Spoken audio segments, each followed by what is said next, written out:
9:20, gobierno de la mañana, gobierno de la Z101 en este lunes 19 de junio año 2023. Luego de esta ronda de comentarios con nuestros compañeros en cabina, hacemos contacto como cada lunes con el doctor Jaime Aristi Escudero y sus comentarios en clave económica, gobierno de la mañana. Adelante.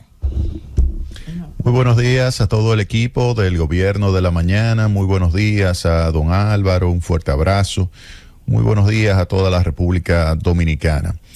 El finales de mayo, el 31 de mayo específicamente, el Banco Central de la República Dominicana comenzó a modificar su política monetaria, comenzó a variar lo que era su postura de política monetaria desde una postura restrictiva hacia una menos restrictiva.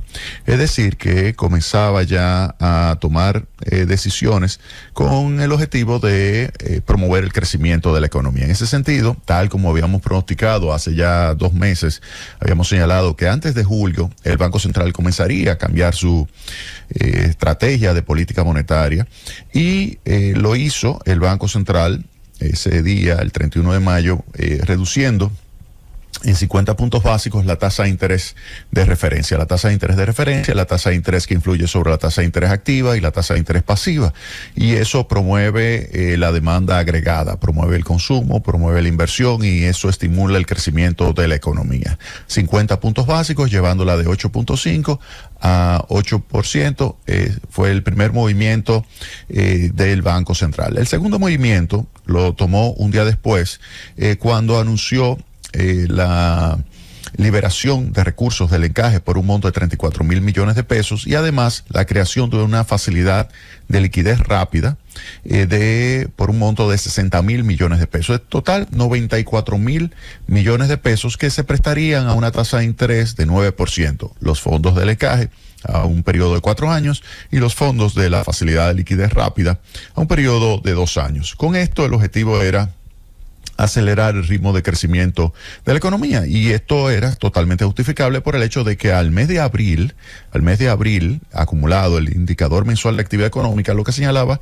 es que la economía apenas estaba creciendo 1.2% y como las autoridades querían que la economía o quieren que la economía crezca un 4% tal como proyecta el Fondo Monetario Internacional que crezca este año 4%, eso significa que en los 2 cuatrimestres que faltan, o sea, tenemos enero, febrero, marzo y después de ahí vendría 8 meses de 2 cuatrimestres, entonces ahí la idea sería que la economía tendría que crecer 5.4% en cada uno de esos 4 meses consecutivos, de tal manera que pudiera alcanzar el 4%. 5.4% hay que señalar que está por encima del crecimiento potencial. 5.4%, por lo tanto, es una meta difícil e implica que el sector privado pueda reanimarse. Como el 85% del crecimiento de la economía lo explica el sector privado, eso significaba que había que comenzar a cambiar la postura monetaria.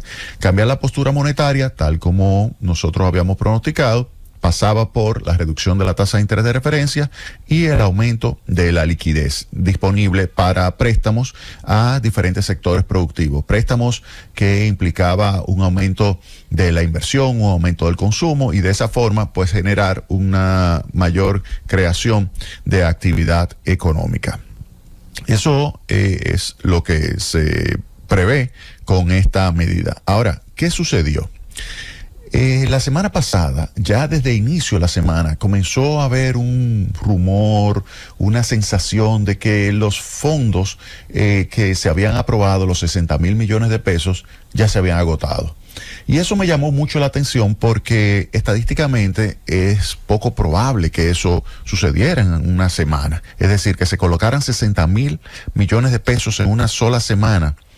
A mí me llamó muchísimo la atención y yo rápidamente fui e hice los estimados en términos probabilísticos de cuál era la posibilidad de que eso ocurriese. Es decir, un evento en el cual se generase pues una colocación de 60,000 millones de pesos en una semana. Entonces, para esto, uno se va a, primero, lo que es la serie de préstamos en términos de, digamos, sectores que publica el propio Banco Central en términos mensuales, el promedio mensual, para tener una idea de cuál es el promedio.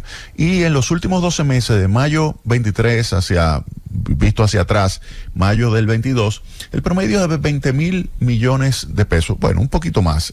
Si incluyo los de dólares, 21.668 millones de pesos. 21.668 millones de pesos es el promedio mensual. Si nos vamos al nivel prepandémico, el promedio era de alrededor de 10.741 millones de pesos. Es decir, que sin lugar a dudas hay un cambio entre lo que se creaba de nuevo crédito mensualmente antes y después de la pandemia. Antes de la pandemia, 10.741 mensual. Después de la pandemia, 21.668. Entonces yo voy a tomar los 21.668, que fíjense que eso es lo que se crea, lo que se otorga de préstamos en un mes.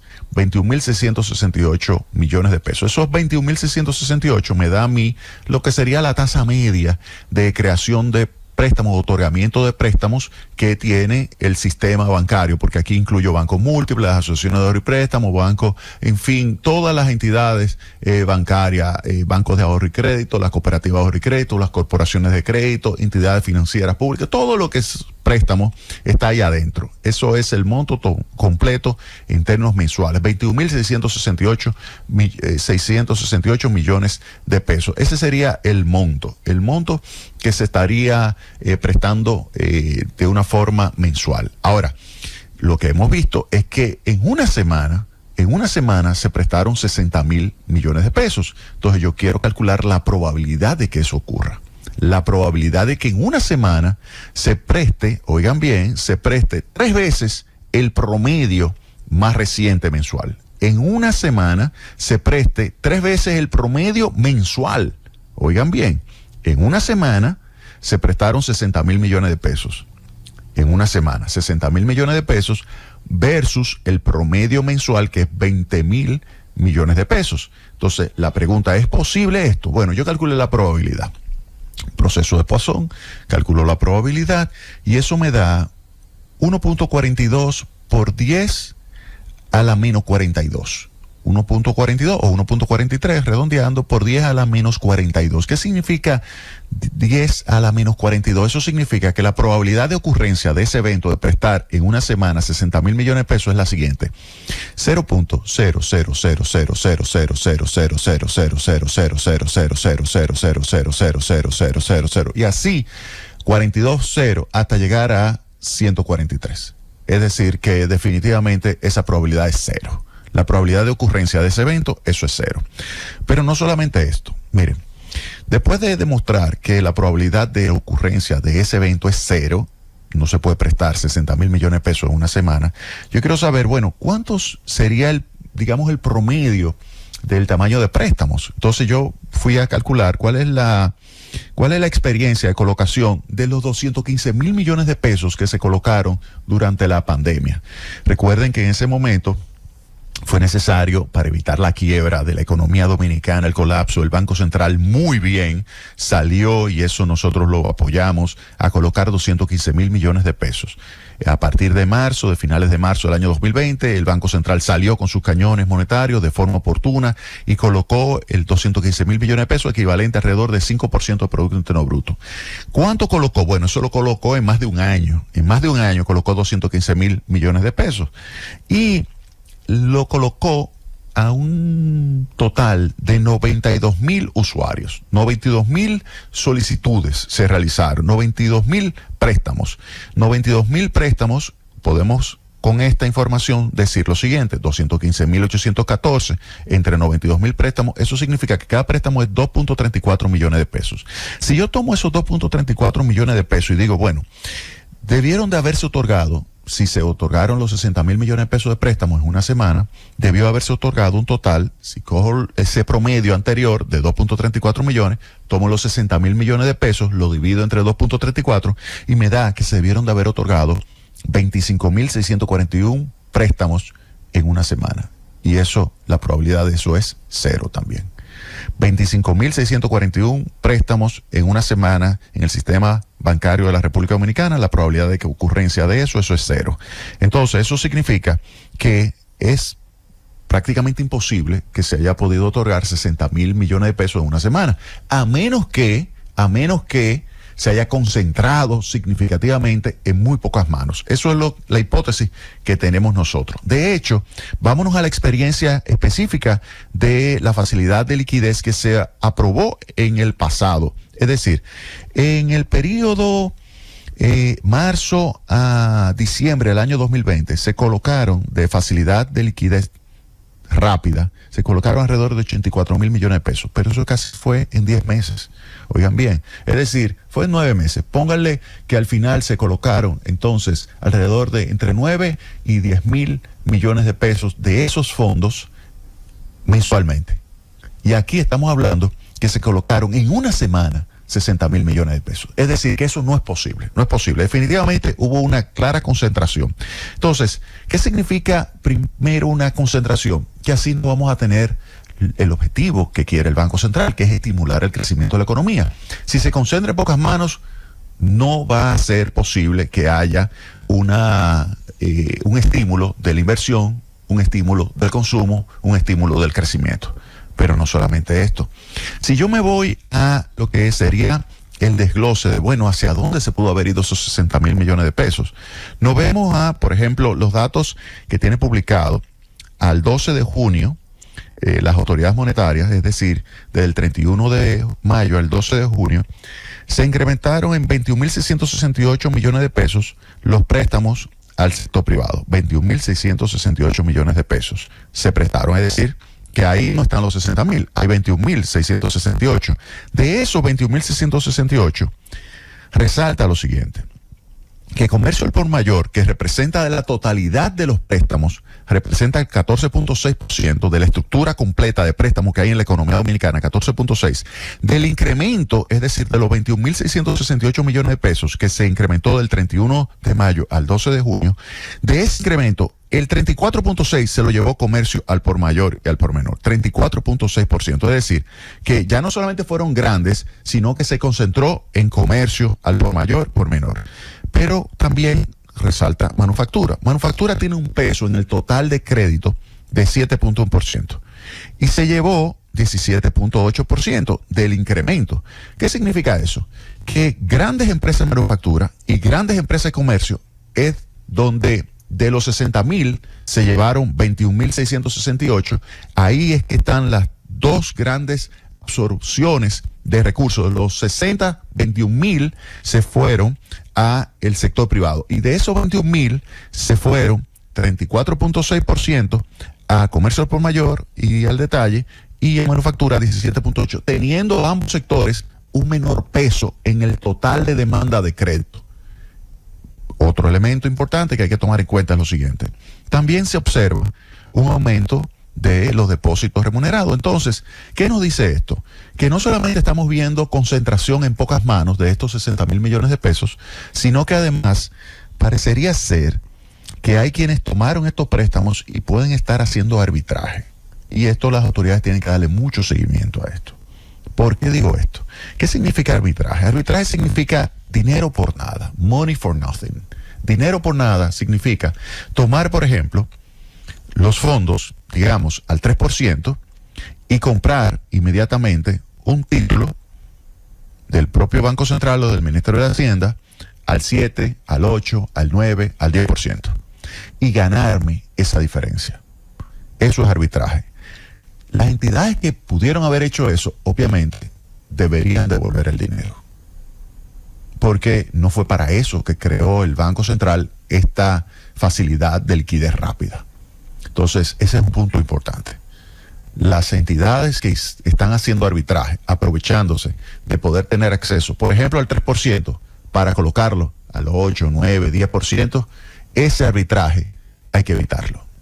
Pero no solamente, usted me dirá, bueno, pero quizás no fueron entidades bancarias, quizás fue alguien de manufactura que cogió un préstamo, quizás de 500 millones de pesos, 800 millones, 2.000 millones de pesos. Bueno, y que tomó el préstamo, digamos, no al 9, que por ser tan grande se lo prestaron al 7, porque como se lo estaban prestando al 3 a la banca lo pudo haber prestado al 7, y él cogerlo al 7 y después invertirlo al 10. Ese también tiene un arbitraje de 3 puntos. Y eso también es algo que va en contra del crecimiento de la economía. Por lo tanto, si se quiere de verdad estimular el crecimiento, que es lo que nosotros hemos estado señalando acá en el Gobierno de la Mañana, así como también en Consulta Económica por la Z, y que tenemos desde hace más de 2 meses señalando la importancia de ir hacia un cambio de postura monetaria, desde una postura monetaria restrictiva hacia una menos restrictiva, debido a que ya se veía claramente cómo estaba convergiendo con un extraordinario trabajo del Banco Central, cómo estaba convergiendo hacia la meta de inflación, la tasa de inflación que iba desde 9,64 hasta colocarse 4,43 en el mes de mayo. Habíamos señalado que ese fue un trabajo extraordinario del Banco Central y por lo tanto, ante ese trabajo, ya podía cambiar lo que era su postura monetaria para estimular el crecimiento de la economía y crear mejores condiciones para la población. Y por eso nosotros apoyamos la reducción de tasa de interés, apoyamos la liberación de recursos de liquidez, pero lo que no pensábamos es que se iba a absorber estos recursos, estos 60,000 millones de pesos, tan rápido, en una semana. Ya sabemos que la probabilidad de eso es 0, y además había que otorgarse, si se otorgaron, se debieron haber otorgado 25,000 préstamos, pero lo que tenemos de información es que no es correcto. Se otorgaron muchísimo menos préstamos. Se utilizaron no para estimular la demanda y la inversión, sino incluso para arbitraje. Y esa información debe ser publicada. A eso es que nosotros nos referimos con que las autoridades monetarias deben tomar toda esta información. No es poner los nombres, no. Es poner, bueno, estos se otorgaron tantos préstamos, se otorgaron a estos sectores, se puede poner incluso empresas sin poner nombre. Estas empresas, hay casos de esta magnitud y lo van a utilizar, por ejemplo, para hacer su reestructuración industrial. Yo digo, perfecto, no hay ningún problema. Usted llegó delante, usted va a hacer una supernave industrial, usted va a mejorar significativamente. Pero usted lo que va a hacer es arbitraje, o usted lo que va a hacer es simplemente tomar y reducir su tasa de interés del 16 o del 14 o del 15, vamos a suponer que usted sea tan grande que es preferencial y tiene una tasa del 13, 14, no del 16 promedio ponderado, del 17 o del 18 como otros, menos afortunados, con menos peso, menos tamaño en la economía, y usted tiene la oportunidad de conseguirlo al 13, y lo va a bajar al 9, lo va a bajar al 8, lo va a bajar al 7, como tenemos información. Entonces ese es el mecanismo que se va a estimular la economía. No, ese es el único mecanismo que se crea con esto. Es una forma de usted reducir sus pagos por intereses y mejora el excedente bruto de explotación o beneficio de esa empresa, pero no beneficia adicional a la economía porque no hay un aumento de la inversión, no hay un aumento del consumo. Si se quiere generar un crecimiento de la economía y de verdad llegar a ese 4%, se necesita que esos 60,000 millones de pesos lleguen a las personas, microempresas, pequeñas empresas, medianas empresas y grandes empresas, pero que de verdad sea para invertir, para aumentar el consumo, para mejorar lo que es la capacidad de crecimiento de la economía. No para simplemente bajar la tasa de interés del 16, que es el promedio ponderado, al 9, al 8, al 7%. No es así que se estimula la economía. Por eso, no se estimula la economía si lo único que tenemos es una reducción de tasas de interés para un grupito de empresas, concentrado todo esto en pocas manos. No se estimula la economía si lo que se hace es arbitraje. No se estimula la economía si lo que se hace es simplemente decir, saben que vamos a tener este dinero y a mejorar nuestra tesorería, mejorar nuestra rentabilidad, teniendo un menor costo financiero. Así no se estimula la economía. Y ese no era el objetivo del Banco Central. Por eso, el Banco Central debe exigir que se le dé toda esa información y, sin tener que publicar nombres, decir exactamente, mira, estas son las empresas, sin decir los nombres, estas son las empresas, estos son un código, se le pone un código cualquiera, estos son los préstamos, estos son los montos, estos son los sectores, y para esto es que se va a utilizar. Y que la población vea si efectivamente se otorgaron, por ejemplo, 25,000 préstamos en una semana, que sería préstamos de 60,000 millones entre los 2,3 millones promedio que se otorgaron cuando se liberaron 215,000 millones de pesos a partir del COVID para evitar el colapso de la economía, o si fueron solamente 100 créditos, 50 créditos, 200 créditos, 1,000 créditos. Vamos a ver cuánto fue. Lo que tenemos es que tener la información necesitamos la información, porque ahora el Banco Central ha decidido liberar 25 mil millones de pesos más. Y lo va a hacer con unas restricciones. Oigan bien, el Banco Central decidió aprobar 25 mil millones de pesos adicionales a los 34 mil del encaje, que de eso no se ha colocado un peso. Lo que se fueron rapidísimo fueron los 60 mil millones de pesos. Los 34 mil millones de pesos en encaje, ahora el Banco Central dice de una forma muy certera, muy fuerte, muy restrictiva, dice, óiganme bien, ustedes me van a colocar primero los 34 mil millones de pesos, y eso me lo van a colocar de forma gradual, con un 25% de lo que se le asigna a cada uno. Usted va a colocar semanalmente hasta un 25% de esos 34 mil millones de pesos. Usted me lo va a colocar 25%. Y no solamente eso, sino que luego van a venir 25 mil más, y esos 25 mil más de liquidez, de rápido desembolso, esa facilidad de liquidez rápida, lo van a colocar también de forma gradual. Es decir, que el Banco Central quiere mandar un mensaje de que esto tiene que ser de forma gradual y tomando en cuenta a todos los sectores productivos. Entonces, dicho esto, entonces vuelvo a señalar que ante la experiencia que se vivió con estos 60 mil millones de pesos que se colocaron en una semana, y ese es un evento que puede ser considerado un evento de probabilidad cero, pues tiene la población, se merece que se le dé toda la información de a quienes se les estuvo facilitando estos recursos y qué van a hacer con esos recursos, porque el objetivo de la liberación no es hacer arbitraje, reducir tasa de interés para clientes específicos de préstamos ya otorgados, sino promover nuevas inversiones, nuevos consumos y por lo tanto mayor ritmo de crecimiento de la economía dominicana. ¡Llévatelo, Cundo!